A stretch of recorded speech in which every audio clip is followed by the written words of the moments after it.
Electricity, Community, and Learner Connections.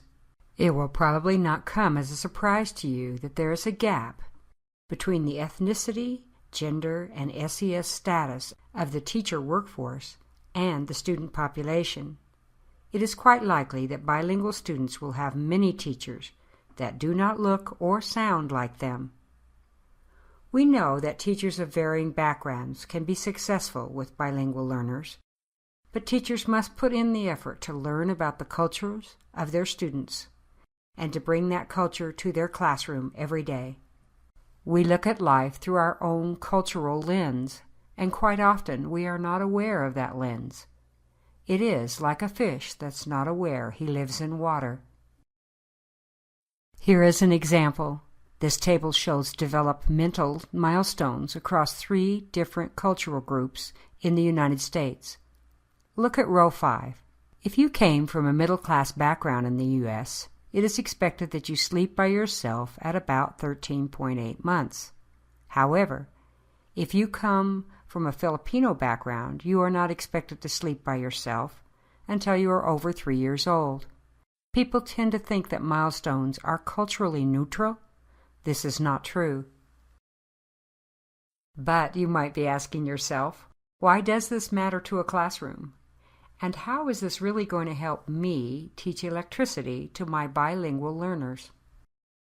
One of the ways we sometimes unintentionally bring our cultural lens into the classroom is through our selection of visuals and classroom activities.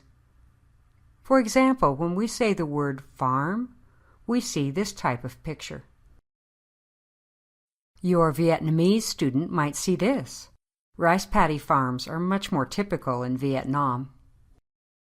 Your Burmese student might see something like this poppy field. When you say, go buy food at the grocery store, you might be seeing this. Your students from around the world might see this. In math, we often use pizza as an example when we're studying fractions. Look at all of the round breads that are made around the world. We could use these images instead when we study fractions. In science, when you are studying rocks and minerals, there are amazing rock formations around the world. Rocks and minerals are an important resource for many countries. If you are studying animals and life cycles, and you have students from Mexico, they may know about the migration of the monarch butterflies.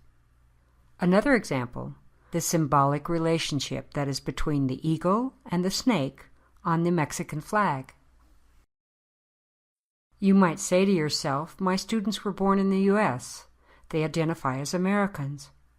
This is fine, but as an important adult in their life, you can help them expand their thinking.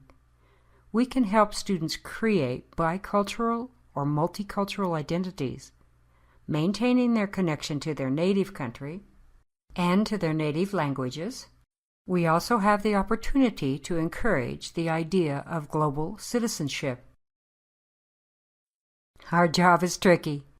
We may have a tendency to pigeon-hole students, for example, Mexican immigrant, or to deny the cultural aspect of identity.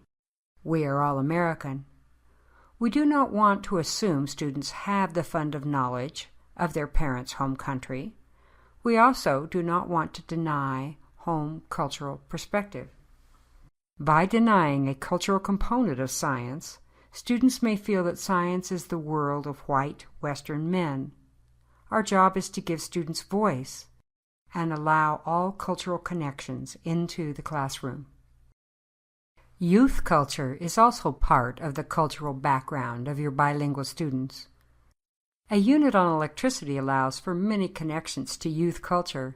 Just think of cell phones, electric guitars, video games. Next steps. Select a reading from the next section in Explore and then move on to the activities in Make It Work.